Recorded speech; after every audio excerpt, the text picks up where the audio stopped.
Back to them holiday recipes again. I'm getting ready to show you how to make that fire cornbread in about 20-25 minutes, including the mixing time. I dropped in a cup of cornmeal, cup of flour. We putting in about 2.5 tablespoons of baking powder. Yeah, 2.5 tablespoons of baking powder. Put that in there. I'm going to put in about 1.5 teaspoons of salt. We're going to mix this in. We're going to put us in about 3 tablespoons of sugar. And we're going to give all this a mix. Meanwhile, we letting that oven heat up at 400 degrees. I got the butter in the skillet melting down. So we're going to mix that butter in when we get them wet ingredients. So now it's time to get going. I'm going to take a cup of milk and we're going to pour this in. And most likely I'm going to put a little bit more than a cup because I usually don't measure this milk out, but I'm trying to do that for y'all for the video. Somebody hit me and said, hey, what's the measurements? So I said, I feel what you're saying. Let me run it back down and tell you and show you exactly how to get this done, because when it come down to Thanksgiving and these holidays, ain't nobody got time to guesstimate. So I feel you.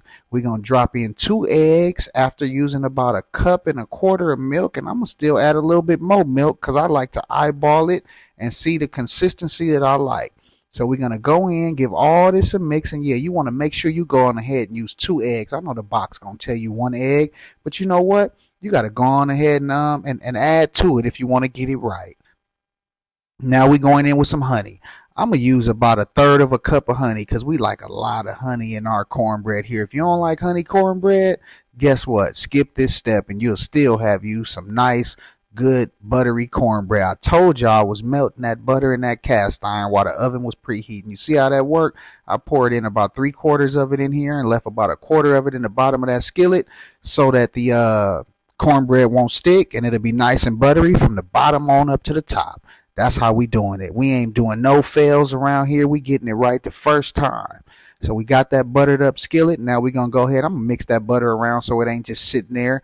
And then I'm going to pour in this mix right here. It's just that simple. Took me about 5 to 10 minutes to mix it. It's going in the oven at 20 minutes exactly at 400 degrees. Preheat that oven if you want them results like I got. So once you do that, throw it in 20 minutes. Don't even open it. Don't even check it. When that timer go off in 20 minutes, get that cornbread out the oven. Now, what I'm doing right here is I'm just putting a little more honey at the top. I told y'all we love that honey cornbread over here. So I'm going to put that honey right at the top so that it's baked into that layer. And once they take a bite, we got honey on every level. That's what I'm talking about. So we're going to go ahead and put us in about another 2 to 3 tablespoons of honey right on top. Going in the oven 20 minutes and bam, I told you. I told you. Look at that cornbread. Now I'm getting ready to put some butter on top and let that melt. We got us some buttery honey corn.